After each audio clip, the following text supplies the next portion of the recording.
मुझे इन्होंने एफआईआर में 70,80,000 रुपये चार्ज किए। ये तकरीबन 100-125 एकड़।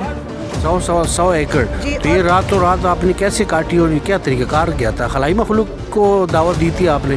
पंजाब पुलिस का काम ही ये है कि रात के अंधेरे में लोगों के घरों पे छापे मारना और गिरफ्तारियां करना।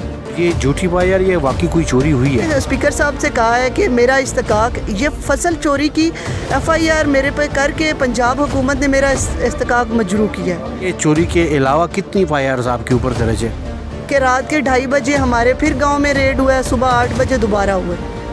चीफ जस्टिस ऑफ पाकिस्तान भी उन्हीं के चुने हुए हैं। सो मैंने कहा सर देखिए, आप कस्टोडियन ऑफ हाउस हैं, आपका हक बनता है, आपके मेंबर का अगर इस्तकाक मजरू होता है या आपके मेंबर को कोई तकलीफ़ है तो आपके पास ही आना है सबने। कोई शहबाज शरीफ से जो है वो खैरात नहीं चाहिए, मुझे कोई अपील नहीं करनी है। वो वज़ीर आज़म तो है ना? नहीं, हम उनको मानते ही नहीं है। 17 सीटों वाला वज़ीर आज़म कैसे बन सकता है?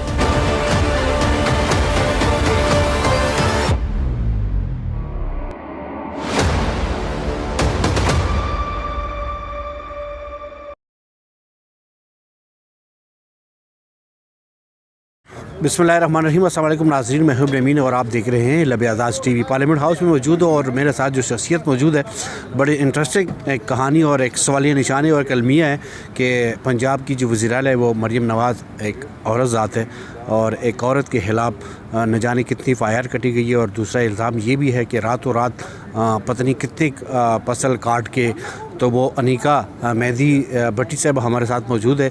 पाकिस्तान तहरीक इंसाफ से इनका ताल्लुक़ है। मैम आपका बहुत बहुत शुक्रिया। जज़ाकल्लाह। मैम आज आप स्पीकर साहब के पास गई है और आपने कुछ मसाइल पेश किए, क्या हुआ था? आपके खिलाफ एफआईआर क्यों है और आपके घर पे छापे क्यों पड़ रहे हैं? बिस्मिल्लाहिर्रहमानिर्रहीम। जी देखें, मेरे घर पे छापे इसलिए पड़ रहे हैं क्योंकि हम इमरान खान, मैं पीटीआई में हूँ और हम इमरान खान का साथ दे रहे हैं। और मेरे पे पंजाब हुकूमत जो कि जुल्म और जबर की दास्तान रकम कर रही है और ये हिस्ट्री बन जाएगी कि मरियम नवाज़ जब वज़ीर आला बनी थी तो उन्होंने ये जुल्म अपनी ही अवाम पे ढाए थे। मैं मेंबर हूँ, इस वजह से उन्होंने मेरी सूबाई हुकूमत ने ये चार्ज लगाया है कि इन्होंने रातों रात अपने भाइयों समेत सूबाई हुकूमत की ज़मीन की फसल काट के और फेंकी है और उसका मुझे इन्होंने एफआईआर में 70,80,000 रुपये चार्ज किए। तो ये फसल कितनी थी, मतलब कितनी उस पर थी, रकबा कितना रकबा थी? जी तकरीबन 100-125 एकड़। 100 एकड़। तो ये रातों रात आपने कैसे काटी और क्या तरीक़ाकार किया था? खलाई मखलूक को दावत दी थी आपने? जी आपको पता है धान की फसल की रात को कटाई नहीं होती क्योंकि सर्दी होती है और मशीन नहीं चलती। सबसे पहले क्योंकि मैं ज़िम्मेदारों की बेटी हूँ। दूसरी गंदम की फसल जो है वो रात में भी कटाई होती है, दिन में भी। और देखें, मुझे समझ नहीं आती, आई हैव नो वर्ड्स कि मैं क्या कहूँ कि पंजाब हुकूमत को एक औरत को रात के पहर चोरी का ही इल्ज़ाम मिला था। कम से कम बंदा किसी पे बोगस एफआईआर भी करता है तो उसका कोई मौजू तो ठीक तरह से रख लेता है। और मैं मेंबर हूँ नेशनल असम्बली की।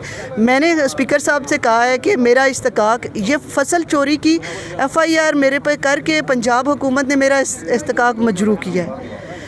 और उन्होंने कहा है कि जी पिछले अदवार में हमारे साथ भी यही कुछ होता रहा है। मैंने कहा सर मैंने तो आपके साथ नहीं किया, मैं तो फ़र्स्ट टाइम असम्बली में आई हूँ।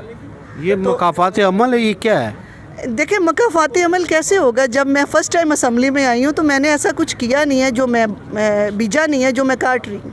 और ये झूठी एफआईआर, ये वाकई कोई चोरी हुई है? नहीं, कोई चोरी नहीं हुई है। ये बिल्कुल 100% झूठी एफआईआर है।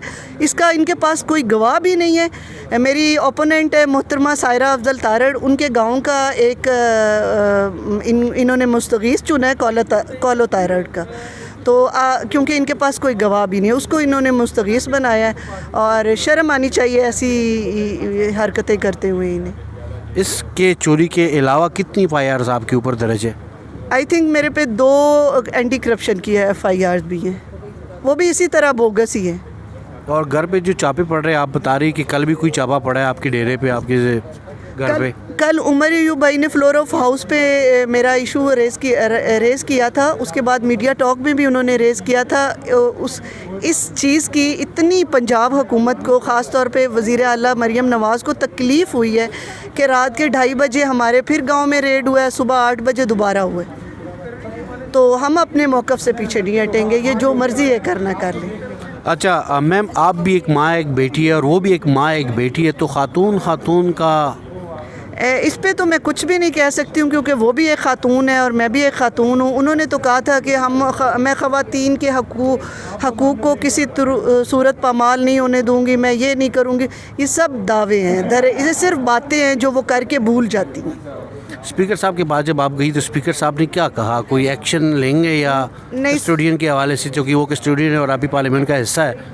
उन्होंने कहा है कि मैं तो सिर्फ इस कुर्सी पे हूँ और मैं तो कुछ नहीं कर सकता। मैंने कहा सर देखिए, आप कस्टोडियन ऑफ हाउस हैं, आपका हक बनता है, आपके मेंबर का अगर इस्तेकाक मजरू होता है या आपके मेंबर को कोई तकलीफ़ है तो आपके पास ही आना है सब ने, तो इसका हल आपने ही निकालना है। तो उन्होंने कहा है कि नहीं, मैं कुछ नहीं कर सकता। तो इसका मैम हल क्या होगा? किससे आप जाके, एक पार्लियामेंटेरियन अगर इतना बेबस है तो फिर आम आदमी कहाँ जाएंगे? क्या ये मामलात किस तरफ जा रहे हैं? यही तो मैं इस 47 की पैदावार हुकूमत से सवाल करती हूँ कि जब एक मेंबर के साथ ये हो रहा है तो आम औरत जो हमारे पाकिस्तान में है उसके साथ क्या होता होगा? हमारे घर में और बहुत सारे जो माँ बहन बेटियाँ घरों में बैठी हुई है, अगर पार्लियामेंटेरियन की ये सूरत हाल है तो फिर वो कहाँ जाएंगी? तो ये तो हम 2 साल से देख रहे हैं कि पीटीआई के वर्कर्स के घरों पे ये छापे मार रहे हैं, चार दीवारी का तकद्दुस पमाल कर रहे हैं। तब किसी की माँ बहन बेटी किस हालत में सोई हुई है, किसी को शर्म नहीं आती। पंजाब पुलिस का काम ही ये है कि रात के अंधेरे में लोगों के घरों पे छापे मारना और गिरफ्तारियाँ करना। वज़ीर-ए-आज़म शहबाज शरीफ साहब से कोई अपील करना चाहती हैं आप, या चीफ जस्टिस साहब पाकिस्तान से? नहीं, मुझे कोई शहबाज शरीफ से जो है वो खैरात नहीं चाहिए, मुझे कोई अपील नहीं करनी है। हम वज़ीर-ए-आज़म तो है ना? नहीं, हम उनको मानते ही नहीं है। 17 सीटों वाला वज़ीर-ए-आज़म कैसे बन सकता है?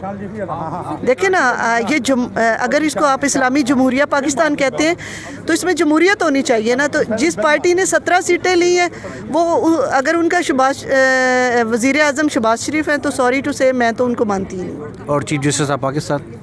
चीफ जस्टिस ऑफ पाकिस्तान भी उन्हीं के चुने हुए हैं, so I don't agree with him. तो हल क्या होगा? आखिरी जो बात है वो हल है। जिस तरह खान साहब फेस कर रहे हैं इंशाल्लाह हम भी फेस करेंगे। जब अल्लाह करम करेगा तो फिर सब पे ही करेगा। खान का साथ नहीं छोड़ना? नहीं छोड़ेंगे। मेरी हाफिज़ाबाद की आवाम और मैं उनकी नुमाइंदा कभी नहीं छोड़ेंगे। मैम आपका बहुत बहुत शुक्रिया, आपने कीमती वक्त से वक्त दिया। नाज़रीन, हमेशा की तरह दुआ और उम्मीद यही है कि हमारा मुल्क पाकिस्तान और रियासती इदारे बेहतरी की तरफ जाए। इजाज़त दीजिए, अल्लाह हाफ़िज़।